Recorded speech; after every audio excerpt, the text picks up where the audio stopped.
Buenas tardes a todas y todos. Bienvenidos y bienvenidas a Tertulias Polares, nuestra cuarta sesión de nuestro segundo ciclo de Tertulias Polares. Eso también es un tema no menor, o sea, porque ya no funciona un año, así que eso hay que celebrar. Bueno, hay algunas reglas generales. Antes de comenzar y de presentar a nuestro invitado, le pedimos de partida disculpas por este pequeño retraso y por el tema del link, cosas que pasan con esto de depender de la tecnología, depender de un link. Pero las reglas son las mismas. Por favor, le agradeceríamos a ustedes mantener sus micrófonos apagados a todos. Nosotros ya no tenemos la capacidad de mutearlo, así que le agradeceríamos que desde su ingreso, mantengan su micrófono apagado. Esto está siendo grabado para quienes requieren saberlo y no es necesario que ustedes intenten grabarlo tampoco. Y es una conversación, lo hemos fijado así con nuestro invitado hoy día, es una conversación, por lo tanto ustedes pueden interrumpir las veces que quieran, levantando la mano o enviándonos sus preguntas en el chat. Y alguien más ahí les va a dar la palabra. Respecto a nuestros capítulos anteriores, hemos tenido ya 3 capítulos con Nadia, el primero, con la doctora Claudia aquí también, Maturana de aquí de Apex, y la semana pasada también tuvimos una VIP con el profesor Víctor Neira, donde conversamos con virus. Y todas estas sesiones pueden ser revisadas en YouTube, en nuestro canal de YouTube, y también hay algunos, deberían estar disponibles los links en apexchile.cl para que ustedes las revisen, a lo que hoy se sumará a la de nuestro invitado hoy día. Para la próxima semana los invitamos y recuerden que deben registrarse, donde tendremos a Felipe Ugalde, del Departamento de Geología de la Universidad de Chile y de la ONG EGEA. Él nos estará hablando de glaciares y remociones en masa, una relación que llegó para quedarse. Lo va a moderar otro de nuestros socios de APEC, que es Sebastián Ruiz, así que no se lo pierdan. Recuerden, el link de inscripción anda por ahí flotando, se los vamos a hacer llegar de todas maneras durante la semana. Bueno, y hoy día me toca el agrado de estar en esta conversación con el doctor Nelson Valdivia. El doctor Valdivia realizó su pregrado de biólogo marino, somos colegas también en ese sentido, con varios aquí presentes, en la Universidad Católica del Norte, y luego su magíster en Ciencias del Mar en la misma casa de estudio. Posterior a eso, realizó su doctorado en Ciencias Naturales en la Universidad de Bremen, Alemania, y hoy es profesor asociado a la Universidad Austral de Chile, donde lidera el Laboratorio de Ecología Literal. Y es además investigador asociado del prestigioso Centro de Investigación Dinámica de Ecosistemas Marinos de Altas Latitudes, el centro ideal a quienes trabajamos en la Antártica lo conocemos porque el cuerpo docente, tanto docente como, o sea, de investigación como la cantidad de proyectos que llevan ellos es impresionante y siempre uno se topa con gente de la Antártica.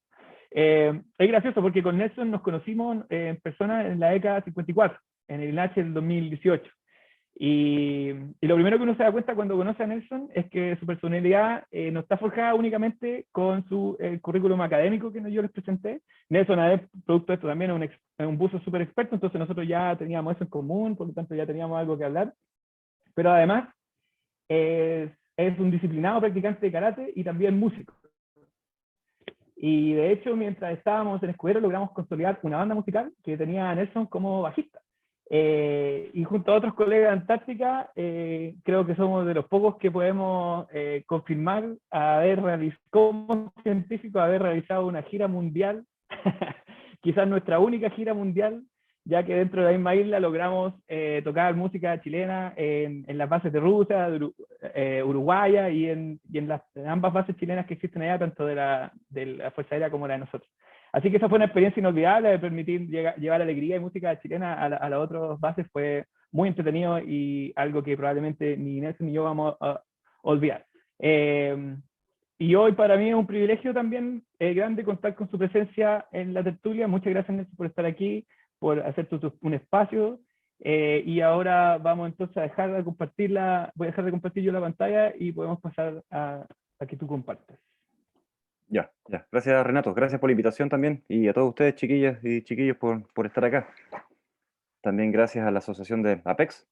Encuentro que es súper valorable lo que están haciendo y destacable. Entonces, denle duro a eso y ojalá que sigan por muchos años más. Ya,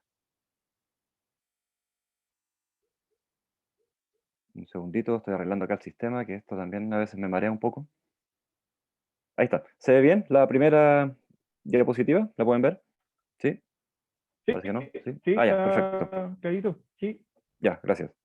Ya, miren, ahí tienen mi correo electrónico en caso de que alguno quiera escribirme para por cualquier cosa, consultas, reclamos o lo que sea que quieran compartir. Y hoy día les voy a hablar un poquito sobre algunas cosas que hacemos ahí en una bahía, en la Antártica, en Bahía Fieldes, pero en la cual llevamos ya algunos años trabajando. Entonces reitero mis agradecimientos y de verdad muchas gracias a todas y todos por estar acá con nosotros y por darse el tiempo de escuchar lo que les quiero contar. Antes de pasar a la Antártica, les quiero contar un poco sobre nuestro laboratorio, que se llama Laboratorio de Ecología Litoral en la Universidad Austral de Chile. Nos pueden seguir en Instagram, por si acaso. Em, Acá hay una foto de alguna de nuestras reuniones en Zoom. Como ven, es un laboratorio más o menos grande. Tenemos hartos estudiantes de pregrado, posgrado también. Y es bastante dinámico. Y lo que hacemos ahí, en realidad, es como bastante, o es bien diverso, y tiene que ver o se relaciona con biodiversidad. Entonces tratamos de entender las causas, o sea, mecanismos, procesos que nos permiten explicar la diversidad. En otras palabras, por qué vemos ciertas especies o cierto número de especies o lo que sea en un lugar determinado, pero también las consecuencias de tener esa diversidad, que es lo que les voy a contar un poquito a continuación, y espero que de ahí podamos conversar también con respecto a eso. Como todo hay que espacializarlo de cierta manera, les cuento que trabajamos en varias áreas de Chile, en realidad no solo en la Antártica, en realidad trabajamos más en otros lugares de Chile que la Antártica, en el centro norte de Chile, como pueden ver acá en el mapa, la zona central, centro sur, Valdivia, Magallanes, la Patagonia Norte, Patagonia Sur, y también en la Antártica. Estas como nuestras áreas de investigación. Pero primero, como se fijaron en el título, decía algo sobre biodiversidad y algo bastante sano en este tipo de presentaciones, bueno, es definir cosas. ¿Qué es la biodiversidad? Bueno, primero la palabra es como una contracción entre diversidad y biológica, o sea, diversidad biológica. Y una de las últimas definiciones que uno puede ver en la literatura sobre biodiversidad, uno puede encontrar algo como esto, que es la suma de toda la variación biológica que uno puede encontrar y que va, fíjense, desde los genes hasta los ecosistemas. Entonces, si bien es una definición más o menos sencilla, es bastante amplia y cuando uno quiere ponerle números a esto, que es lo que hacemos mucho los ecólogos y las ecólogas también, que es cuantificar cosas para luego pasar a entender los números que observamos, esa definición se hace un poquito más difícil. Entonces ahora quería hacer un pequeño ejercicio con ustedes, ahí pueden aprovechar el chat y hacerle una pregunta a ustedes y en conjunto ver cómo definimos esto de diversidad. Entonces fíjense, imagínense que hacemos dos muestras, vamos a dos sitios y tenemos la muestra A y la muestra B, la que está ahí. Este ejemplo lo saqué de un paper por si acaso, que está puesto ahí abajo, de Purvis y Héctor ya de varios años atrás. Entonces fíjense, en la muestra A tenemos tres especies, salen un matapiojos, mariposas y aparece ahí una chinita. Y en la muestra B tenemos dos especies, mariposas y hormigas, como pueden ver ahí. Entonces yo les pregunto a ustedes, y por favor pónganme en el chat, ¿cuál de las dos muestras piensan ustedes que es más diversa desde el punto de vista de la biología, por supuesto? Biodiversa, entre comillas. ¿La muestra A o la muestra B? Entonces ahí, no sé, ayúdame Renato, a ver si puedes sí, ir viendo yo te ayudo las porque votaciones. sí, yo lo tengo esto aquí. eh, Son como son Me están diciendo aquí A, tengo A, tres votos A y B, para A, cuatro, 4 para la A. cinco, no tenemos ninguna B hasta ahora. No hay, Así que la no hay mayoría, B. 1, 2, 3, 4, 5, 3, 4, 5, 6, 7, 8, 9, 10 A. Están todos de acuerdo con que la figura A sería más diversa. Mira qué Parece. interesante. Sí, la mayoría de Nadie, las personas. Sí. ¿alguien pensó en la B y se arrepintió? ¿no? Julia dice C. Oh, Parece que graciasita, la Julia, yo la conozco. ¿Cómo está Julia? eh, Ya, miren, en realidad ni la A ni la B, no, tenemos pura A. ¿no? Pura A, están muy convencidos, mira. Las nuevas generaciones son así. Bueno, en realidad ni la A ni la B es más diversa porque depende de qué medimos, nuevamente. En la muestra A tenemos 3 especies y en la muestra B hay 2 especies. Entonces, desde el punto de vista del número de especies, o sea, la riqueza de especies, la muestra A sería la más diversa. Pero fíjense ahora la cantidad de individuos que hay por especie. Fíjense en la muestra A, tenemos la mayor parte de la muestra está dominada por una especie. ¿Se fijan? O sea, la distribución de las abundancias está bastante sesgada hacia una en comparación con las otras dos. Mientras que en la muestra Claro. B, la distribución de especies es mucho más equitativa. Y de hecho, ese es un índice que se usa mucho en estudios de diversidad, que es la equitatividad o equidad de abundancia de especies. Entonces, si combinamos esos dos números, ya sea el número de especies por un lado y la equitatividad en las abundancias, en realidad la muestra B tendería a ser más diversa, porque tenemos una mayor probabilidad de que si metemos la mano a ese saco y sacamos un bicho al azar, vayan saliendo muestras distintas. En cambio, en la muestra A, si metemos la mano sin ver y sacamos organismos al azar, lo más probable es que le salga una especie que va a ser la mariposa. Entonces, fijan, en realidad ninguna de las dos respuestas sería correcta o incorrecta. Depende de qué es lo que estamos viendo. Número de especies o la combinación de número de especies con la abundancia de especies. ¿Ya? Pero Claro. interesante, interesante ejercicio. Sí, bueno. Ya. Ahora alguien suspicaz podría preguntarse, bueno, ¿y qué importa esto? ¿Por qué nos interesa estudiar la diversidad de especies? Más allá de la curiosidad, por supuesto, eso es súper importante. O sea, no hay que menospreciar el interés de la curiosidad como científicos, científicas, del niño que tenemos dentro, y estudiar este tipo de relaciones. Pero yendo un poco más allá, cuando queremos convencer quizás a alguien que toma decisiones, a alguien que hace las leyes o que tiene que dar su opinión, trata de que, bueno, ¿qué argumentos desde el punto de vista funcional o aplicado podríamos usar para precisamente sostener la idea de conservar la diversidad? Entonces yo le quería mostrar esta imagen, también sacado de otro artículo, en este caso Cardinales, en el cual se muestran asociaciones entre la diversidad de especies, en este amplio contexto, no solo número de especies, con funciones de ecosistemas, que son medidas, ahora sí, que nos dan una idea de flujos de energía, y nutrientes y otros elementos entre compartimentos de un ecosistema y además de medidas que nos dan ideas sobre el tamaño de estos compartimentos de un ecosistema. Ya vamos a ver ejemplos más concretos a continuación. Ahora, estas funciones se relacionan también más o menos directamente con algo que se llaman los servicios ecosistémicos o beneficios, que son derivados de la naturaleza y que nosotros aprovechamos.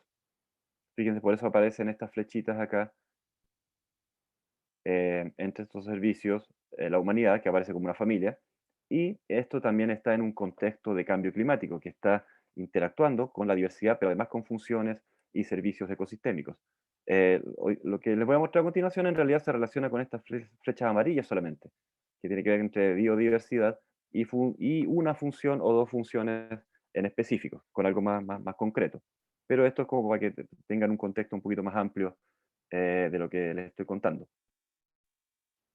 Por ejemplo, aspectos o, digamos, impactos antrópicos que afectan a la diversidad, por ejemplo, destrucción de hábitat, también resulta en este caso, en esta foto, eh, en pérdida de algunos servicios, por ejemplo, la pérdida de un tipo de suelo que puede ser muy importante, o también en la pérdida de un servicio que tiene que ver con producción de materiales. En ambientes marinos, ni hablar con sobre la sobrepesca. Ahí se afecta directamente un servicio bastante importante que es la entrega de alimentos en ciertas comunidades. Ahora, Mm. hay muchos experimentos en laboratorio que muestran que lugares o sitios o digamos comunidades que tienen más especies, que son más diversas, o que presentan rasgos funcionales más diversos, que también vamos a comentar a continuación, presentan también funciones más altas, digamos, valores de funciones más altas. Por ejemplo, producen biomasa más rápido, capturan recursos más rápidos también, o de una forma más completa. Y uno puede ver en la naturaleza relaciones más o menos como esta relación positiva, que no es lineal, ¿se fijan? Por eso le hicimos con esa forma. Eso en muchos experimentos laboratorios, pero la pregunta, bueno, ¿qué pasa con los estudios de campo o en el terreno? Para que ya vayamos yendo a la Antártica de una vez por todas, ¿no? Bueno, aquí también hay evidencia en trabajos globales, como en este trabajo, en el cual muestran una asociación positiva, nuevamente. Fíjense que la escala está en logaritmo. Eso quiere decir que son relaciones Ujú. también no lineales en estos casos. Y acá se puede ver también estas relaciones positivas entre el número de especies, fíjense ahora están usando el número de especies como indicador de diversidad, y la biomasa por unidad de área. En este caso son peces de orilla, peces que viven asociados a las rocas principalmente, que también están sometidos a una pesca bastante fuerte, a pesar de que no hay pesquerías tan gigantescas como lo que uno imagina con grandes embarcaciones. Los peces de orilla también están ahí bajo presión porque están bastante cerca están casi a la mano, literalmente. Otro tipo de estudios han mostrado también relaciones, no solamente en ambientes marinos, sino que también en ambientes terrestres y en ambientes dulceacuícolas. Estas relaciones positivas que yo les cuento entre diversidad de especies y biomasa u otras funciones ecosistémicas. Entonces nosotros nos preguntamos, Eso, bueno, ¿sí? perdón, antes que nos vayamos a Antártica, ¿y qué, no sé si la palabra es práctico, en términos prácticos, pero qué significaría que no sean lineales? Por ejemplo, en tu ejemplo anterior, en el gráfico anterior, yo entiendo que a medida que va aumentando la riqueza, el número de especies llega un momento en que el sistema limita la biomasa presente en algún lugar. Claro, claro. Por ejemplo, quizá esta curva es más fácil Claro. para ver. Claro. En otras palabras, si queremos predecir, por ejemplo, si en cuánto aumentamos pensemos biomasa solamente en el EGI, en cuánto aumenta la biomasa al aumentar un número de especies, esa predicción no es algo que se puede hacer de forma constante. Puede llegar a un punto, como en este caso, que es saturante, y en el cual el sistema ya, como bien decía Renato, ya no produce más biomasa, a pesar de que aumente o siga aumentando el número de especies. Entonces ahí entra otro concepto que es interesante y podemos conversar al final, que tiene que ver con algo que se llama redundancia funcional, o en realidad se habla ahora más como de seguro funcional o aseguramiento funcional. Eso no quiere decir que necesitamos tener un número alto de especies, a pesar de que estén cumpliendo funciones similares. Porque si ocurre algún disturbio, alguna perturbación que provoque una extinción local, por lo menos van a haber otras especies que podrían sustituir esa función. Si no tuviéramos esas otras especies, que aunque hagan lo mismo, están ahí, simplemente perderíamos algo de funcionamiento del sistema. Eso nos indica esta parte de la curva. Igual está súper simplificada la curva. En la parte baja, aquí puedes tener de todas las relaciones que uno pueda encontrar en la naturaleza. Pero por lo menos sí tiende a ser saturante, eso sí. Joder. Ujú. Ya. Entonces, ahora, como esto ya se ha visto en varios lugares del mundo, que queríamos nosotros también ver, decir, bueno, ¿qué pasa en la Antártica? Por lo menos, ¿qué pasa con esta relación entre diversidad de especies y funcionamiento, aunque en un ecosistema antártico, marinos antárticos, más específico todavía? Y nuestra hipótesis, así general, o nuestra predicción, mejor dicho, bien general, sería una relación como esta, entre el número de especies, o diversidad de especies, y la biomasa nuevamente, pero en este caso por unidad de área. Donde trabajamos, principalmente hemos estado trabajando aquí en Bahía Fieldes, en el archipiélago South Shetland, y en la isla Rey Jorge, pueden ver la península acá. Acá se ve mejor la figura, la base de INACH, está más o menos por acá, si no me equivoco. Ahí están las otras bases donde fuimos a tocar con Renato también. Y al otro lado están las bases donde también fuimos a tocar con Renato. Entonces conocemos bastante bien la isla, ya sea bajo el agua, por la orilla y en las bases. Pero volviendo a la biología, o a la ecología, mejor dicho, la bahía es bastante interesante, es como un laboratorio natural, porque tenemos fuentes de estrés, pensando en las comunidades marinas. Tenemos fuentes de estrés importantes como glaciares. Hay dos glaciares grandes. Está el Collins, bueno, esto es un esquema solamente, pero está el Collins a un lado y el glaciar Nelson, digamos, más al sur. los cuales se pueden ver como fuentes importantes de estrés para algunas especies marinas, ya sea aportando hielos que se desprenden, chocan con la orilla y generan perturbaciones mecánicas, pero también cambiando las condiciones químicas del agua y las condiciones del sustrato. Entonces tenemos unos gradientes ambientales bien interesantes desde el punto de vista de la ecología, eso sumado también a la profundidad, cual provoca cambios en la penetración de la luz y otros aspectos que son relevantes para los organismos marinos. Entonces, en términos bien generales, estamos trabajando en varios sitios a lo largo, o digamos, a través de la bahía, y que si con cierta imaginación uno puede ver acá que están ubicados más o menos a distintas distancias de los glaciares. Estamos trabajando con buceo autónomos, el equipo de nuestros buzos tiene bastante trabajo acá, estamos muy agradecidos con ellos y es bastante ameno trabajar con ellos. Y trabajan más o menos entre 5 y 30, digamos 20, 30 metros de profundidad aproximadamente. Y estamos ahora enfocados en comunidades que le llamamos macrobentónicas, o sea, especies que podemos ver ahí a simple vista sin tener que usar muestras destructivas. Aquí hay algunos ejemplos de especies, evidentemente no son todas, solamente era para mostrarle unas poquitas de acuerdo a grupos funcionales. Acá tenemos otra palabra que lo estoy quizá bombardeando con muchos conceptos, pero son cosas más o menos intuitivas. Y en este caso están organizadas, fíjense, de acuerdo a cómo se alimentan.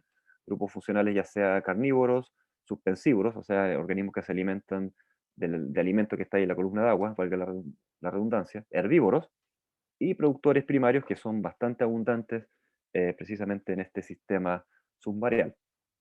Entonces es una comunidad Nelson, o muy, sea que en muy esta diversa. parte tú decides, cuando agrupas las especies, la agrupas a partir de una función que tú como observador decides que va a ser la función la función en este caso, Claro, con las que vas a trabajar. Es decir, sí, no es todas las funciones que tiene un organismo, a eso me refiero, sino que es como, bueno, nos vamos a definir en este caso por su función trófica, por decir una manera, aunque los productores primarios no es trófica, pero y de ahí comienza tu aproximación a experimentar. claro, exactamente. Acá hay solamente ejemplos de 4 grupos funcionales, pero más adelante en la presentación, ahí les voy a mostrar precisamente lo que menciona Renato, que uno puede, o en realidad debería en realidad mirar más rasgos funcionales, no solamente este caso uno que tiene que ver de cómo obtienen energía estos organismos, pero por ejemplo uno puede, y ahí depende también de qué información tiene disponible a la mano y qué información es confiable, porque hay que categorizar cada especie de acuerdo a estos grupos. Entonces, por ejemplo, la forma de crecimiento. Si son especies que crecen más bien de forma plana, o tienen forma de arbolito, o son más bien masivos, eso puede tener un efecto a nivel de sus vecinos muy distintos entre ellos. O bien el tipo de reproducción, etcétera, etcétera. Más adelante les voy a mostrar un ejemplo un poco más concreto con una especie solamente. Entonces, miren, para organizar un poco la conversación, y para que no se extienda demasiado, les voy a mostrar 3 cosas, 3 grupos de información. Uno, un poquito sobre condiciones ambientales, definiendo el escenario. Otro aspecto ya mostrándole un poco de diversidad de especies. Y finalmente ya cómo se asocia con esto del funcionamiento o funciones. Entonces vamos a mirar al glaciar Collins, que es el que está ubicado más bien al norte de la bahía, y este domo de hielo que está ahí, pueden ver ahí al fondo. Y fíjense el agua en algunos momentos del año, cómo se ve cerca del glaciar. Fíjense que tiene un aspecto medio lechoso, tiene un color distinto, por lo menos desde arriba. Y acá se ve un límite bien marcado, bien interesante. Esta es una foto de Erasmo que me facilitó para mostrárselas. Entonces, y bueno, y también hay información de otros glaciares, de otros sistemas, de cómo afectan, digamos, las condiciones del agua, estos glaciares ahí en la cercanía del glaciar, la cercanía de la costa. Entonces, fíjense acá hay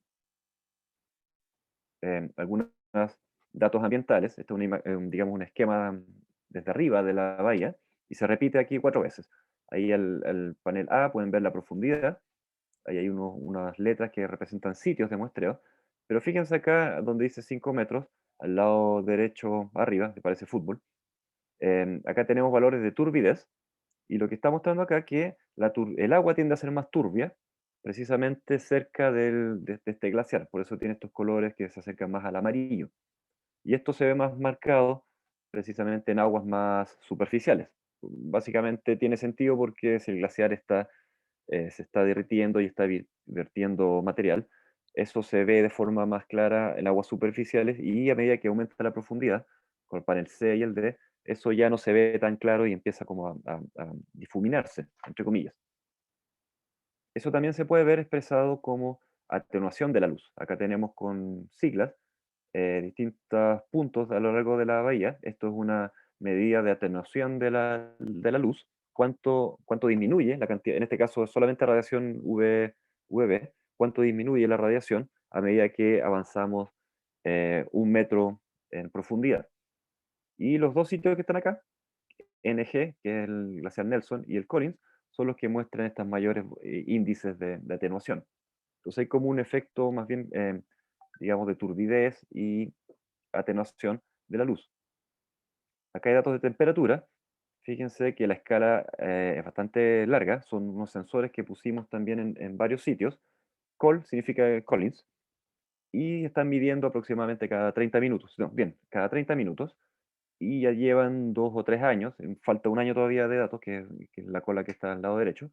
Pero si se fijan, la temperatura en realidad no es tan distinta. Si bien al lado del glaciar Collins tienden a ser un poquito más bajas las temperaturas, esas no son demasiado, esa diferencia no es demasiado grande comparado con la tremenda variación que uno ve entre estaciones. Y algo parecido pasa con la salinidad. Esta es una ventanita más cortita de tiempo. El glaciar o sea, el sitio cerca del glaciar muestra precisamente salinidades más bajas, probablemente por el aporte de derretimiento, pero si se fija en la escala, va de 33,5 arriba y acá 32, tampoco es demasiado grande. Entonces, por lo menos con esos pocos datos que tenemos ahí, y algunos entre comillas, mediano o largo plazo, podríamos decir que tenemos como efectos del glaciar bien focalizados, principalmente sobre turbidez y penetración de la luz, y no tanto sobre temperatura y salinidad. ¿Ya? Ahora veamos un poco sobre las especies ya asociadas ahí a estos sitios. Como les mencioné, los chicos están buceando ahí de forma bien activa. Acá les voy a mostrar datos. Acá arriba tiene el glaciar Collins nuevamente. Y son datos de que están a distintos estratos, 5, 10 y 20 metros de profundidad en este caso. Y usamos como áreas de medidas unas cuadratas que son de 50 por 50 centímetros. Son herramientas bien rudimentarias, pero que nos dan mucha información e información bastante útil. Un segundito. Gracias. Entonces, para no querer entrar con gráficos muy complejos, aquí colapsé toda la información simplemente en 4 barritas. Entonces acá están las 3 profundidades eh, mezcladas, pero lo que sí podemos ver que el número de especies, combinando invertebrados y macroalgas, tiende a ser bastante más bajo precisamente cuando estamos bien cerca del glaciar, pero no vemos como un gradiente bien marcado que uno podría esperar. En otras palabras, el glaciar, los sitios que están cerca del glaciar o el sitio que está bastante más cerca, tiene una diversidad o un número de especies relativamente bajo comparado con todos los otros, pero los otros se mantienen más o menos similares entre ellos. Ahora, ¿qué especies son las que mostraron más cambios entre los sitios? Por ejemplo, Perdón, esta Víctor, ¿esto lo alga, esperaban? ¿Esto lo perdón, esperaban por ¿eso era algo que esperaban ustedes ver con sobre todo con la intrusión de agua dulce asociada al glaciar? Esta gran sí, diferencia entre el número de especies que mostraba en el gráfico. Era parte de su hipótesis, ¿no? claro, sí, esperábamos que encontrar menos especies acá. Pero yo me imaginaba, y también antes de ver los datos ambientales, me imaginaba también encontrar quizás un gradiente más marcado. No sé, que aumentara un poquito acá en Artigas, después aumentar un poco más a Punta Suffield, y luego tuviéramos un poco más hacia el centro de la bahía. Y eso no se observó tal como lo esperábamos. En realidad es como un punto bien marcado, un área, donde las cosas parece que no son muy favorables para un número considerable de especies. Claro. Como por ejemplo, esta alga, que es bastante grande y entrega hábitat para otras especies, como Desmarestia, que tendió a ser menos abundante en la cercanía del glaciar, pero hay otras especies que en realidad eran más abundantes cerca del glaciar, como Himantotalus grandifolius, una alga correosa, o sea, parece como si fuera de cuero, bastante amplia, o Palmaria decipiens, que esta especie sí está bien descrita, que parece como que pudiera aprovechar bien condiciones más o menos estresantes o que recién, por ejemplo, áreas donde el glaciar se ha retirado. Y la primera especie que uno ve, macrobentónicas, hablando de especies macrobentónicas, no microorganismos, son esta alga roja. Entonces, como que está adaptada a aprovechar condiciones que están saliendo de una situación de estrés. Entonces, para resumir ese segundo punto, tenemos ahí efectos localizados sobre el número y la composición de especies. Claudia tiene la mano levantada. Mientras tanto, yo Sí, aprovecho de... sí, yo tengo una pregunta. Dale nomás. Eh, es que tú hablaste de macrobentónico pero en algún momento hiciste la mención de que estas algas son como especies paraguas, como que hay, albergan otras especies, pensando especialmente en micromoluscos. Entonces, el hecho de estar presentes estas algas, nosotros podemos asumir o podemos pensar de que la diversidad de micromoluscos también tiene el mismo patrón de ese gráfico que nos mostraste, o, bueno, yo sé que se puede, tiene que ponerse a prueba, pero ¿es algo, funciona un poco así o no? Sí, sí, es interesante. No sé qué tan digamos, estrecha podría ser la relación, pero sería interesante evaluarla, pero definitivamente, claro, estas algas que generan hábitat o, mm, claro, o fundacionales, se pueden usar precisamente también como eso, pueden tener un valor predictivo para predecir lo que ocurre ya a un nivel que no podemos ver tan directamente, como estos micromoluscos u otras especies también, incluso otros macro invertebrados y macroalgas, también tienen relaciones más o menos estrechas con este tipo de algas que además de dar el hábitat, generan una mayor complejidad estructural del hábitat. Por ejemplo, hay muchos anfípodos asociados a estas algas que son más bien complejas. Entonces, sí, es Mm. una buena idea lo Sí, que porque mencionas. yo me imagino que pensando en el glaciar, claro, en los retrocesos de los glaciares, y eso también pasa a nivel terrestre, hay toda una sucesión de especies que, claro, ustedes lo están viendo a nivel macrobentónico, pero yo me imagino que a nivel micro, eh, nuevas especies que empieza la sucesión o son los primeros en colonizar y que luego, como dices tú, dan una complejidad al paisaje que facilita a que otros organismos aparezcan y así. Entonces, no tenía tan claro si también ocurría lo mismo en caso marino. Sí, sí, no, definitivamente Ya, se ven ya, y los modelos sucesión, los modelos clásicos, algunos aplican bastante bien, o sea, predicen bastante bien lo que uno observa ahí en ambientes marinos, en ambientes intermareales también, aunque el ambiente intermareal tiende un poco al caos, en realidad. Pero sí, o sea, la sucesión ah, mira, ocurre y es bien interesante. Ahora, para verlo en más detalle, quizás habría que instalar, por ejemplo, placas de asentamiento.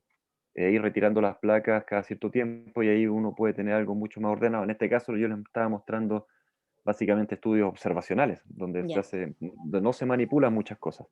Que también el sistema como que no nos da muchas ganas en realidad de manipular muchas cosas ahí.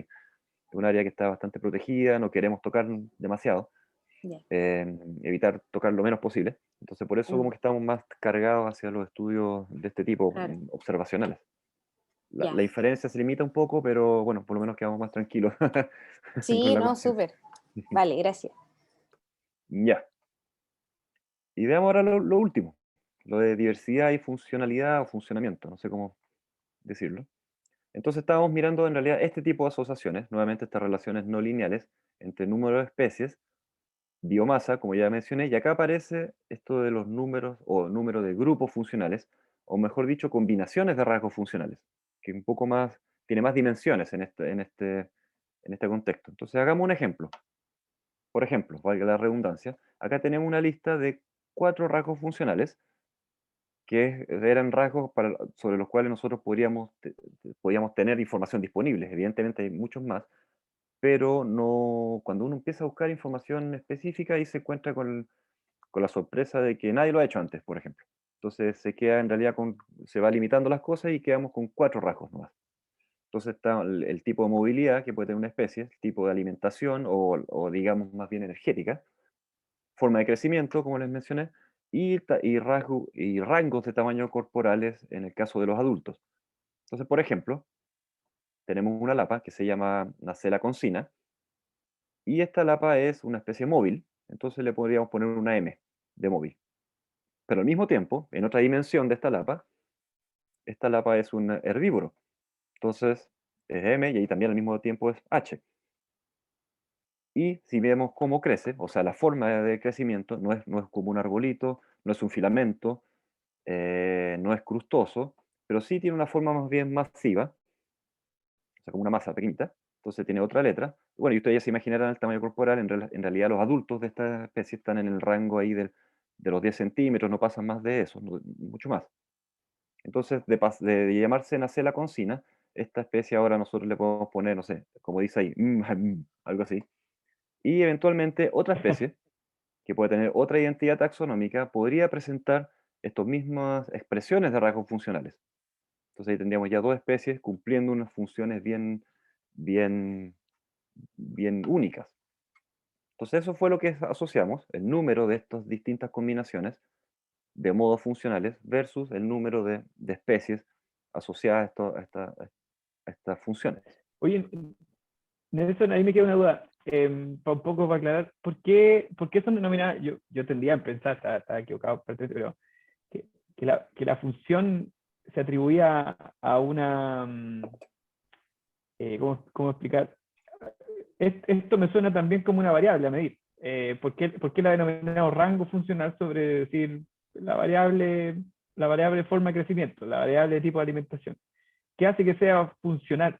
Que le da funcionamiento al individuo? ¿Es cómo funciona el individuo? ¿O Sí, que tiene una función, por ejemplo, realizar la producción de oxígeno, una función que es ya, sí, beneficiosa para el resto de los individuos alrededor del alga, por ejemplo? ¿Cuál es? ya, buena, sí, sí, buena pregunta. Mira, ahí uno puede hacer como una categorización ahora de rasgos entre lo que llaman por ahí rasgos que son de efecto, o sea, que tiene un efecto sobre el resto, digamos, el vecindario o sobre el ecosistema. Y ahí podría ser, por ejemplo, el tipo de cómo obtiene la energía, porque, por ejemplo, los organismos suspensívoros capturan energía y de esa forma hacen como un link entre lo que está flotando o sea, no flotando en el agua, lo que está en el agua y la comunidad más bien bentónica. Entonces uno puede verlo ahí desde el punto de vista como de efecto, pero al mismo tiempo uno puede tener otros rasgos que en algunos casos se solapan estas dos cosas, que son más bien como de respuesta al ambiente. Por ejemplo, con la forma, el tipo de crecimiento o el tipo de reproducción, que aquí lamentablemente no teníamos información para todas las especies, entonces no lo puedo incluir en este ejemplo, para hacerlo más concreto. Entonces uno puede hacer esas dos categorías, que no siempre están claros, pero ahí apuntaría a lo que estás preguntando tú, Renato, de cómo definir esta funcionalidad. Se puede ver de las dos formas, de cómo responde al ambiente y también de cómo afecta al ambiente. Hay una revisión bien buena de Hooper, del año 2005, donde describen bien Súper. esa dicotomía que, como digo, en ecología no siempre es así. O sea, casi todo en ecología no siempre es como uno lo define. Lamentable, Ya, pero a cierto. buscar. Ya. Entonces acá está la relación. Se ve más fea, parece un cono, pero aún así era positiva, entre el número de especies y ahora el número de estas combinaciones, de estos códigos que les mostré ahí. Como pueden ver, tiende a ser positiva hasta cierto punto y luego la cosa rara, que parece una curva, tiende a como a hacerse asintótica y a hacerse saturante. Entonces aquí nuevamente estamos ya viendo algo que tiene que ver con esto de la redundancia funcional. Si se fijan, en la primera parte, donde está la parte así como del cono de lado, a medida que aumenta el número de especies, están apareciendo nuevas combinaciones de estos rasgos funcionales, pero llega un punto en que ya, si seguimos avanzando, puede que aumente el número de especies y no necesariamente aumentan estas combinaciones de rasgos funcionales. Entonces aquí tenemos como un pequeño seguro contra perturbaciones, en caso de que ocurra alguna perturbación, se instale un puerto o no sé lo que sea, y ocurre cierta pérdida de especies, por lo menos habrían un par de otras especies que podrían cumplir funciones similares. y nos permitiría mantener por lo menos esas funciones. Entonces eso es importante, o sea, es bien interesante desde el punto de vista de conservación, pero hay que tener cuidado también de cómo expresarlo, porque no quiere decir que estemos en condiciones de permitir que se extingan especies. Al revés, necesitamos mantener una diversidad alta precisamente para que se mantenga esta parte de la curva, precisamente para tener este seguro en caso de que ya no se pueda hacer nada más y efectivamente ocurra una extinción.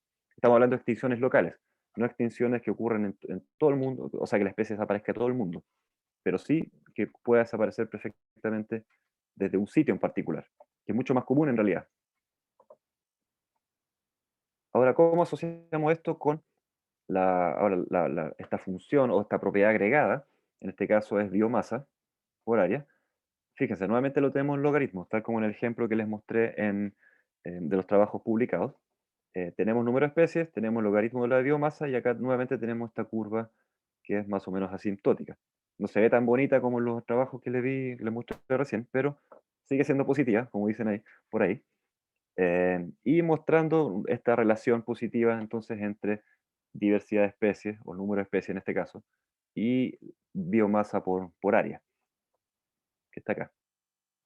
Y esta es la última figura, esta quizás es la figura más rara que les voy a mostrar hoy día. Acá tenemos tres ejes, tenemos el número de especies, tenemos acá la distancia del glaciar, me había olvidado que estábamos conversando sobre estos factores ambientales también, y acá en el eje Y tenemos nuestra variable de respuesta a la biomasa. Entonces fíjense acá, primero acá, tenemos esta relación ya modelada, este lo modelé con un GAM, entonces se ve mucho más suavizado y mucho más elegante en la relación entre el número de especies y la biomasa. Y fíjense acá el aumento de la diversidad desde el glaciar hasta los sitios más lejanos. Este aumento, el efecto o el aumento es mucho menos pronunciado si lo comparamos con el efecto del número de especies. Que esto es algo también que se ha visto en otros sitios o en otros lugares del mundo, en que si uno compara ahora estas relaciones, si uno le diera peso, por ejemplo, a la diversidad de especies versus al peso de factores ambientales, en muchos casos son bastante equiparables.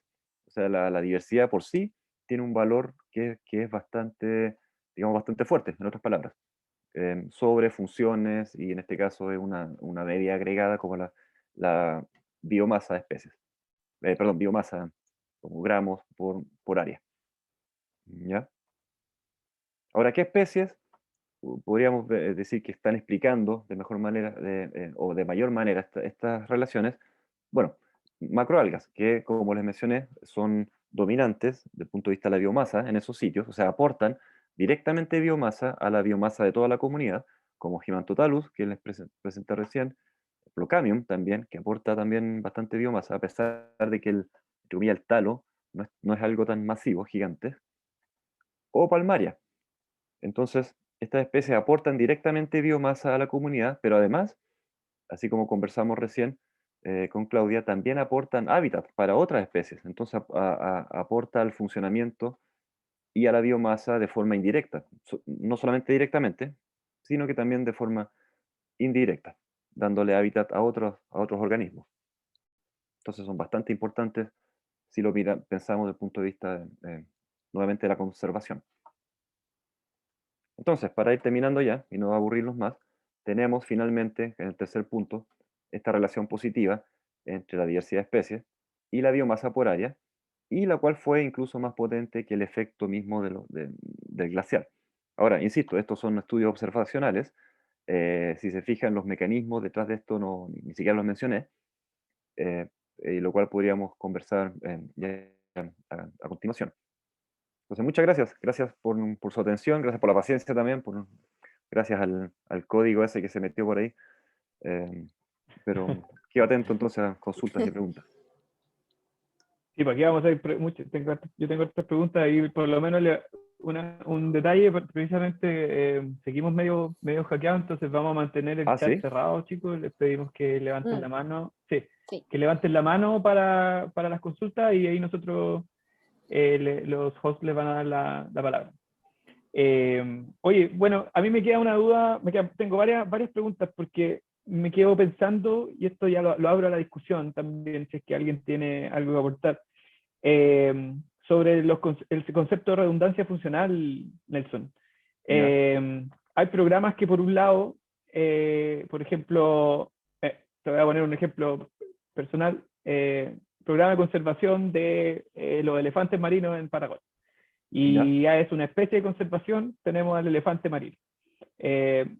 Yo te podría explicar algunas funciones ecosistémicas del elefante, pero a grandes rasgos es más icónico la intención de la conservación. Y hoy día, de hecho, un debate ahí como hay instituciones públicas que te están exigiendo explicar por qué se debe invertir, porque hay un límite de dinero, por qué se debe invertir en conservar al elefante. Con respecto a por qué no direccionar ese dinero a conservar otras especies que pudiesen tener un rol más grande, o un grupo de especies o un hábitat específico que tuviese muchas más especies y por ende gana un poco redundancia funcional con respecto a poner toda la plata en una especie. Quiero saber más tu opinión respecto, me queda clara cuando dices no es blanco y negro, no podemos llegar y decir, oye, esta especie, nadie se atrevería a decir, esta especie no sirve. Pero en términos prácticos, que nos entregan las lucas dicen, ¿cómo me justificas que yo gaste plata en salvar al elefante y no direccionar esa plata a otra? ¿Qué se puede hacer para, o cuál es la aproximación para poder decir, ya mira, aquí está, estos son los datos que me dicen, metamos la plata en rescatar al elefante respecto a otro? ¿Cómo se toman esas decisiones en términos científicos de, oye, ya, cómo vemos el potencial de conservación de un lugar, por ejemplo, o de una especie? Sí, entiendo. O sea, si uno le preguntara, claro, se iría, o yo me iría, claro, por la idea de tratar de conservar el área, porque, claro, el elefante en ese caso tiene interacciones con otras especies y probablemente el elefante aislado puede que la población dure un tiempo, pero va a tener problemas tarde o temprano si los recursos del elefante o el área que necesita el elefante no se conserva también. Entonces, eh, claro, si me preguntaran a mí, yo me iría más por la idea de conservar áreas grandes, áreas costeras grandes, y por supuesto que se tengan recursos para poder proteger esas áreas costeras. O sea, no solo que quede el decreto de que ya es un área marina protegida, por ejemplo, sino que también necesitarán recursos para que eso se haga efectivo, que sean áreas marinas protegidas efectivas al mismo tiempo. Y no solo áreas grandes de océanos, que claro, que en el papel se ve súper bonito, se ve excelente, que tenemos muchos kilómetros cuadrados protegidos, pero si uno ve ya, bueno, cuántas especies tenemos ahí u organismos, quizás eso no es tan significativo, no es tan grande. Entonces yo apuntaría como al área, tratar de maximizar lo posible el área y la protección de esa área, la protección efectiva. Sí, quizás el enfoque del discurso que se le da a las entidades públicas que te pasan la plata es ese, es decir, no es que queramos salvar al elefante aquí, entendemos que cumple un rol importante en el ecosistema que queremos salvar, o sea, o que queremos conservar, más que salvar. Entonces, yo me enfoco en esta área grande y vamos a hablar un poquito más de por qué grande el tamaño, porque me gusta mucho una publicación que sacaste hace poco con otros colegas, pero es más direccionado a decir, sabemos que esta especie cumple un rol importante en este lugar, conservemos el lugar completo para conservar la totalidad de las funciones que existen ahí. Un área oceánica abierta probablemente tiene muchos menos especies al medio que lo que sería un área costera, por ejemplo, al momento de decidir las funciones. Sí, Jaime, tenemos una pregunta acá de Jaime, vamos a darle la palabra. Oh, perdona, no sé si Nelson querías decir algo más. No, reafirmar lo que mencionabas tú, precisamente eso, el problema de la costa versus océano, en términos de conservación. Pero dale nomás, Jaime. Hola, buenos días, hola, profe, hola, Renato, y a todos. Era más que nada para complementar un poco, dar mi idea sobre lo que decía Renato. Yo creo que hoy en día, como yo estudio conservación de recursos naturales, y bueno, no podemos separar este vínculo biológico, ecológico de lo que es la sociedad. Entonces, al proteger estas especies, como la que tú decías, es necesario tenerlas consideradas como especies bandera o como icónicas para la sociedad, que sean como un poco carismáticos. Entonces yo creo que por ahí va un poco lo de conservar esa especie para proteger todo el ecosistema, como pasa, no sé, como pasó en Valdivia con los cisnes cuello largo. Entonces yo creo que por ahí va el tema Claro. del por qué protegerlo, por este vínculo con la sociedad. Y le tenía una pregunta para el profe, igual Nelson Valdivia, con respecto a si es que hay alguna como especie centinela que sea icónica de allá de los ecosistemas marinos antárticos. Centinela Eh, como para el cambio climático. claro, Sentinel. Sí, o sea, yo lo que, bueno, hace un tiempo participé en otro proyecto en que se proponía usar precisamente estas macroalgas grandotas como centinelas, porque, bueno, son como bien sensibles a cambios de luz, por ejemplo, por supuesto, de luz, cambios ambientales, entonces son conspicuas. El muestreo de esta especie no es demasiado complejo, entonces se permitiría usar como un ejemplo de especies indicadoras de cambios ambientales. Eso por un lado. Otra cosa que yo he visto, pero más de lejos en realidad, que ahí no me manejo mucho en eso, que se ha propuesto usar depredadores, por ejemplo focas, también como indicadores de cambios grandes, porque como son depredadores bien importantes, si la foca está mostrando cambios, por ejemplo en la dieta, cambios muy severos en la dieta, podría eso dar cuenta de cambios que están ocurriendo a nivel de la comunidad, dependiendo del grado de especialización de su dieta, por supuesto. Eso yo lo he visto en la literatura un poquito también, que está agarrando harta fuerza. Y hay técnicas también, por ejemplo, uso de isótopos estables que se pueden usar, o sea, no necesita abrirle el estómago a una foca, me refiero, o sea, basta de lejos pueden sacar una pequeña muestra de sangre a la foca o de tejido, y con eso pueden ya tener alguna idea de cómo la firma isotópica y más o menos de qué tan amplio o no tan amplio es su dieta. Entonces, eso es como lo que Sí, tengo en la cabeza, más o menos así, sobre la cabeza, sobre los centinelas. Pero las algas, complementando también lo último que decía Nelson, yo estoy súper de acuerdo con las algas también, es un modelo más fácil de tratar. Yo trabajo con claro. mamíferos marinos, pero alga es absolutamente más fácil muestrear. Sin embargo, los invito también a revisar una tertulia del año pasado que estuvimos con Luis Huckstad y Andrea Piñones, que ahora pararon un proyecto súper entretenido que ocurrió en Antártica, Sí. precisamente asociado a estos centinelas que tú mencionas, a las FOAS como centinelas del cambio, y particularmente con una de sus publicaciones que sacaron el año pasado, a principio de año, en donde mostraban que a través de las focas podíamos incluso predecir cómo se iba a distribuir el CRIP. Entonces, Claro. por eso nos revelan no solo información de ellos mismos, sino que también del ecosistema en el que están inmersos o lo que consumen. Claro. Están en nuestro YouTube. Ok. Y Vale, yo muchas tenía, gracias ahí por bueno, responder la pregunta. Igual me gustaría aclarar que lo del chat anterior no lo escribí yo, por si acaso. Se escribió un comentario en el que yo lo había escrito, así que por no, esto no sé qué pasó ahí. Pero vale, Mm. muchas gracias. sí, no, sí, yo creo que estábamos ahí todavía con el hack, por eso decidimos mejor frenar el chat. No te Sí, preocupes. fue Aquí horrible. Claudia tiene otra pregunta. Dale, Sí, Claudia.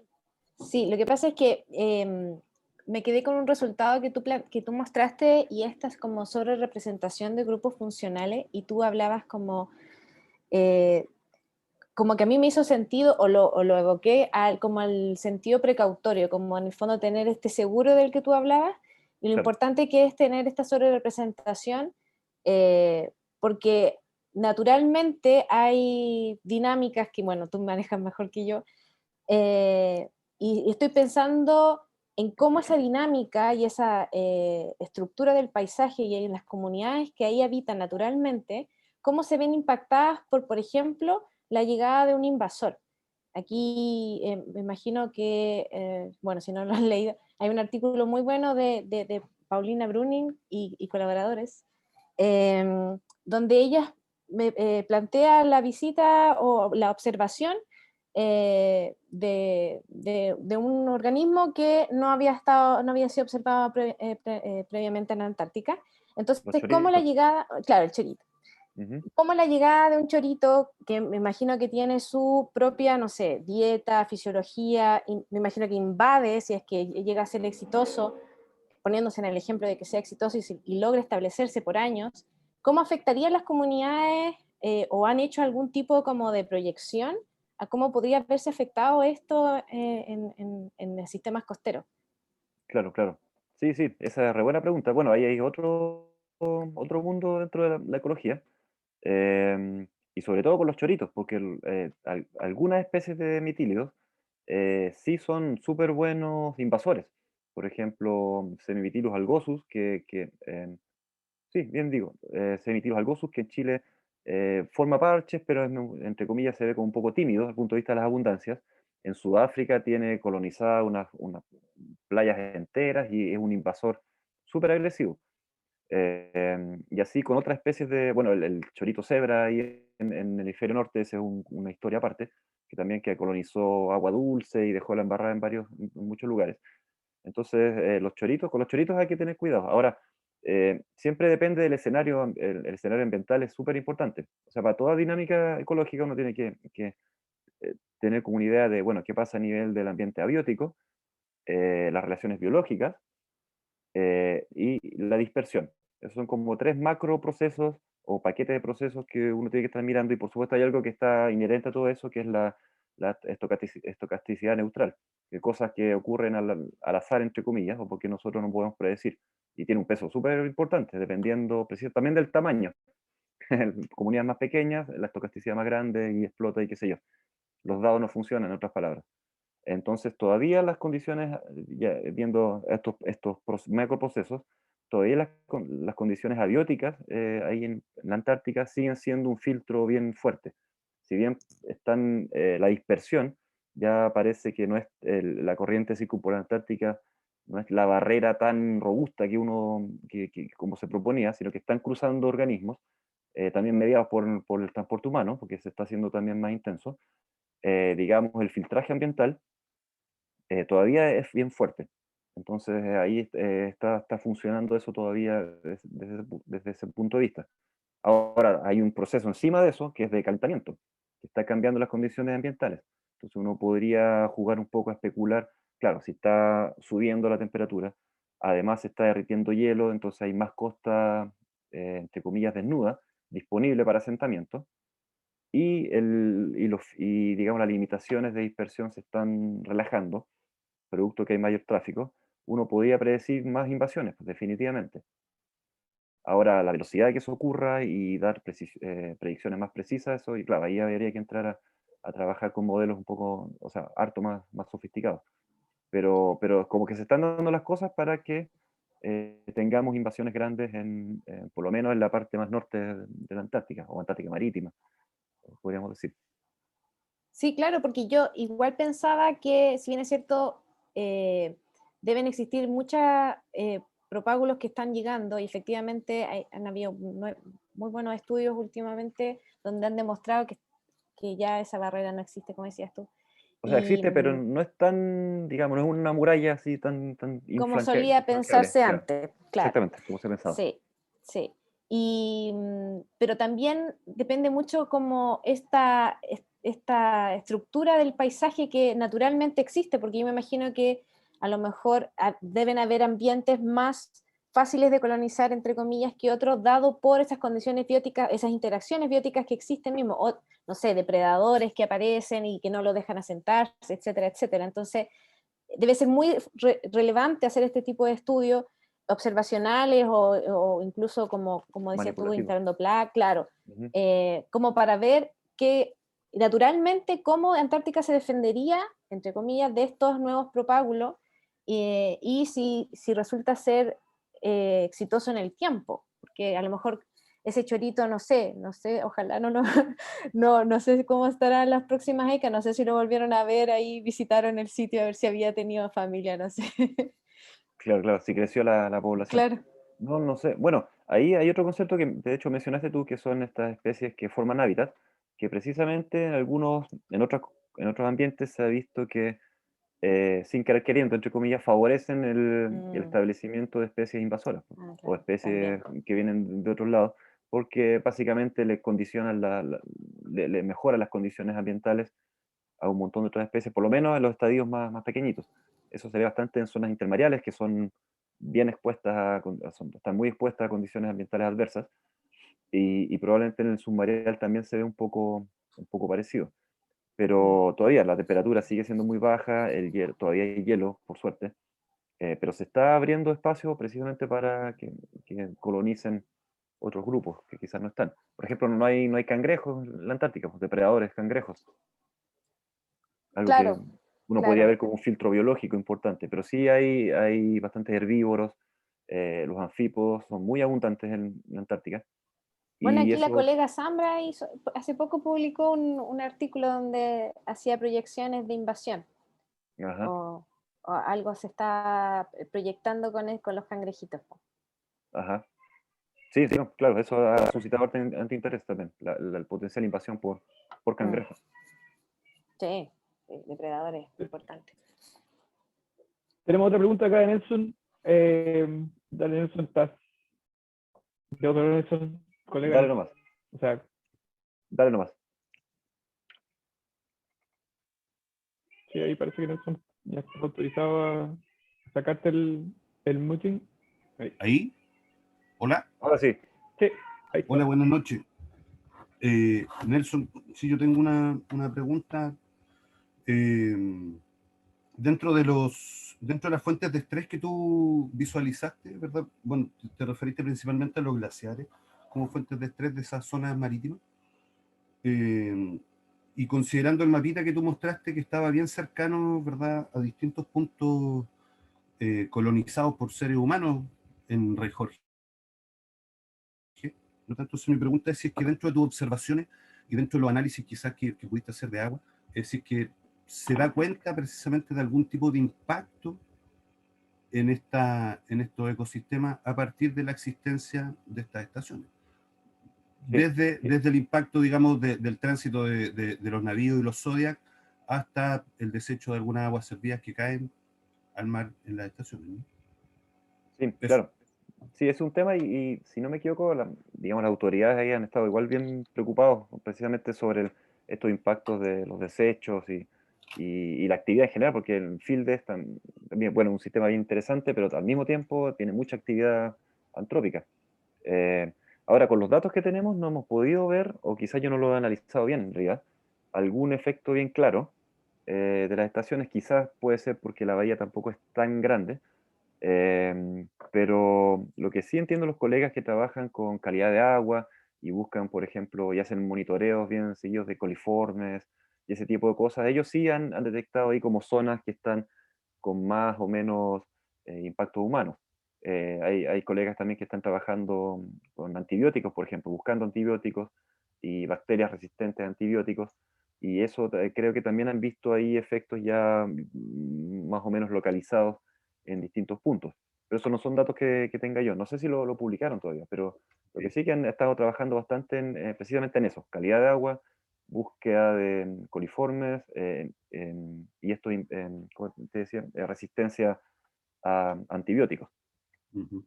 que es un área bien, así como que bien intensa de investigación. Dale, gracias, Nelson. Oye, Nelson, hace poquito salió publicado un paper tuyo que a mí me gustó bastante, que evalúa la estabilidad de las comunidades de terminal rocoso. Y lo que me gusta es que es como uno si no es el primero, es uno de los primeros como que evalúa o más bien establece la diferencia con otros estudios que se basan en dos lugares muy específicos, evalúan estabilidad y luego determinan conclusiones de la importancia de ciertas funciones ecosistémicas. El tuyo jugaba con las escalas espaciales. Claro, Cómo variaba entre escalas espaciales diferentes el estudiar una comunidad o una comunidad importante. Y acá usaste un chonco gigante de Chile en donde evaluaron esto, y la conclusión era súper clara, y era que áreas mucho más grandes tenían al menos, eran más propensas, digamos, quizás no en su totalidad, pero más propensas a recuperar una composición una vez que se veían afectadas por alguna perturbación, de manera mucho mejor que cuando estas áreas eran más chicas. Esto para mí es innegable pensarlo a partir de la conservación también. porque a veces conservamos un sitio pequeño asumiendo que va a ser suficiente como respuesta o como casi un sitio, digamos, que luego va a aportar con flujo genético para el resto y así gracias a que tenemos ese pedacito chiquitito va a poder recuperarse el resto que donde vamos dejando la embarrada alrededor. Me voy a enfocar, por ejemplo, en la manera en la que lo vemos en el norte de Chile, donde tenemos áreas de sacrificio. Total, ya estamos rescatando un pedacito por ahí entre medio y eso ya es suficiente, casi como para el turista. ¿Qué, ¿Cuánto es suficiente en una escala espacial? ¿Cuánto es, o más? No estoy esperando que me tire un número absurdo, pero si yo voy a ir a proponer un estudio precisamente para ver que en ciertas funciones ecosistémicas la recuperación respecto a la perturbación, ¿de cuánto más o menos tendría que estar hablando? Supongo que depende del sistema, pero para también ser realistas de que no te van a dejar conservar todo.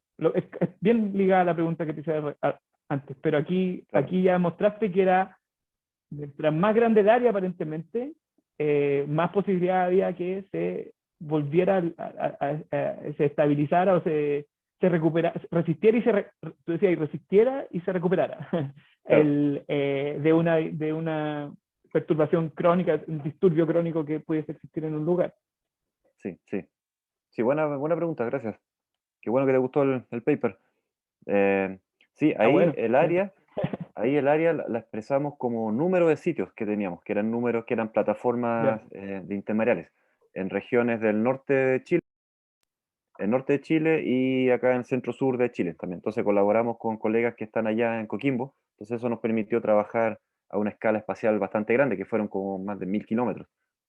Entonces, más o menos, y lo que medimos ahí fue, bueno, fue un experimento manipulativo en el que removimos una especie, la especie que era dominante desde el punto de vista local, eran choritos o algas ahí, o picolocos, y luego medimos la abundancia de especies cada cierto tiempo hasta casi un poquito menos de 3 años. Entonces, al final de ese tiempo, claro, las áreas más grandes, o digamos las comunidades que tenían más sitios aglomerados, eh, eran más resistentes a la perturbación, se recuperaban más rápido y alcanzaban al final una recuperación más cercana a las condiciones, entre comillas, de equilibrio, digamos, de los controles. Entonces ahora, eh, como que se vio también, no era una relación lineal, era una relación también media asintótica, y más o menos cuando teníamos 4 sitios, o sea, aproximadamente cubriendo 400 kilómetros, a partir de ahí ya empezábamos a ver el efecto que no era tan marcado. Entonces uno podría decir, bueno, esa podría ser una escala, pero pensando en esas comunidades y en esa perturbación en particular, podríamos decir que esa podría haber sido una escala importante. Ahora, claro, ahí también, o lo que se puede hacer es que si te aparece el dato todavía en la porción digamos, de crecimiento lineal, todavía te falta área, todavía no he llegado claro, al plato. Si ha sido un exactamente. estudio y todavía está ahí en la parte de crecimiento, todavía no he llegado ahí. Sí, sí, sí. De hecho, los trabajos más teóricos que presentan esa área, esa relación que le llaman la relación estabilidad-área, hablan de curvas que son trifásicas, que tienen 3 fases. Nosotros ahí con el experimento alcanzamos a mostrar 2 fases nomás, entonces probablemente nos faltó área todavía para seguir haciendo un estudio de unas áreas más grandes. Y entonces, como te decía, ellos hablan de 3 fases, pero depende también cómo cambian las condiciones ambientales a través en este caso, el espacio. Entonces, si las condiciones son muy homogéneas, probablemente uno necesita un área más grande todavía porque necesita incorporar mayor variación ambiental y variación biológica, asumiendo que la variación ambiental debería generar variación biológica, que le llamamos diversidad beta, que son las diferencias entre los sitios. Entonces, esa variación es súper importante para ya tener mayor estabilidad, mayor funcionamiento y también paisajes más bonitos. Al final tienes un paisaje más heterogéneo. Entonces, yo creo que ese es un concepto clave. Como decías tú, cuando la curva está en crecimiento, que en este caso era más o menos hasta los 400 kilómetros, y luego ya empieza a estabilizarse, pero sí también hay que mirar esa diversidad beta, o sea, esa heterogeneidad del paisaje, que sigue aumentando, y asociado también a esta variación ambiental. Sí, por ahí yo creo que Oye, si por ahí la tuvierais la cosa. opción de volver si tuvierais opción de volver a Antártica a hacer, o si quizás ya lo están planeando más o menos volver con otro proyecto, Sí. ¿te gustaría más o menos expandir lo que hiciste de manera local con este glaciar en particular a otros lugares? ¿O es otro proyecto totalmente distinto? Cuéntanos un poquito si tenéis proyecciones a volver al continente blanco. Sí, sí, no, si continuamos, en el ideal todavía nos queda cuerda para 4 años más, entonces vamos a seguir con estos monitoreos en fields. Bueno, también hay que manejar el tema de la logística para poder moverse a otros sitios, pero también estamos mirando de cerca la posibilidad, precisamente como mencionaba Claudia, de invasiones. Entonces estamos mirando ahí ya a nivel ya más fino, pues, a ver si podemos detectar más especies que estén apareciendo o no en estos sitios, como que nos hemos tenido que restringir un poquito en punto de vista espacial por la logística, pero sí queremos aprovechar más bien ese cambio, digamos, esa variación temporal a la cual podemos dar pie. Como ya tenemos también datos previos, quizás empezar ya a armar series de tiempo y poder ver ya una película un poco más clara de los patrones temporales. Quizás hablar de estabilidad también, o alguna dimensión de estabilidad. Ujú. Sandra. Sí, que, bueno, te quería hacer una consulta un poco relacionada. Tú lo habías dicho en tu presentación un poco de que no hay mucha información respecto a la biodiversidad en el tiempo, pero ¿se sabe algo si es que ha ido cambiando la biodiversidad de acuerdo a los años por este aumento de la temperatura que ha tenido la península? ¿Tú lo Sí, has logrado ver de alguna forma o medir? sí, sí, o sea, en mi caso particular, llevo poquito tiempo a la Ujú. escala ecológica, o sea, 6 años, Claro, 7 años claro. viajando a la Antártica, pero nuestros colegas de la base argentina, ellos tienen una serie de tiempo más de largo plazo, ahora están trabajando con monitoreo fotográfico en puntos fijos, y ellos han mostrado bastantes cosas, por ejemplo, el retroceso del glaciar. Me olvidé el nombre del glaciar, pero es uno bien grande, bueno, que era grande, y ya no es tan grande, y ellos han mostrado precisamente cómo ha cambiado la comunidad bentónica a medida que el glaciar se ha ido moviendo o ha ido retrocediendo, ha ido cambiando, ha ido apareciendo más sustrato desnudo, y han aparecido ahí estas algas rojas, como palmarias, como colonizadores de ese sector, y con el cambio subsecuente. Entonces, sí, sí están ocurriendo cambios y que ya están ocurriendo cambios bastante rápidos. Bueno, además, año a año es muy distinto, por lo menos en la zona intermareal, las condiciones pueden cambiar bastante y eso lo hace muy, muy dinámico, un sistema bastante dinámico. A pesar que en la fotografía se ve todo tranquilo, en realidad la Antártica es un sistema muy, muy, muy No dinámico. para. No para, claro, todo pasando ahí. Sí. Ujú, ujú. Oye, Nelson, te quiero agradecer mucho haberte tenido hoy día. Entiendo también que estás de vacaciones. Gracias por darte el tiempo aquí entre medio de tus vacaciones de conversar con nosotros. No hay problema. Y nuevamente recordarle a todos que van a estar, con mayor razón, hacemos el énfasis de inscribirse a las charlas con el tipo de problemillas que tuvimos hoy día. Te pedimos disculpas por eso también, Nelson. No importa, no importa. Y recordar que tu presentación va a estar disponible en nuestro canal de YouTube por si la quieres después repartir entre las personas que están por ahí. Te vamos a pedir que te quedes un segundito después que terminemos, pero yo aquí en vivo me despido así con una valdiviana. Saludos, compadre. Ojalá que nos veamos por ahí roleando otra vez. Sí, sí, ojalá. Quedas invitado, todos invitados a Valdivia. La casa de la Zambra. No, mentira. La mía también. Yo quiero escuchar la banda. Claro. Bueno, nos despedimos. Chao, chao. Chao, chicos, Chao. Abrazo. gracias. Chao a todos. Gracias por venir. Ay, qué estrés.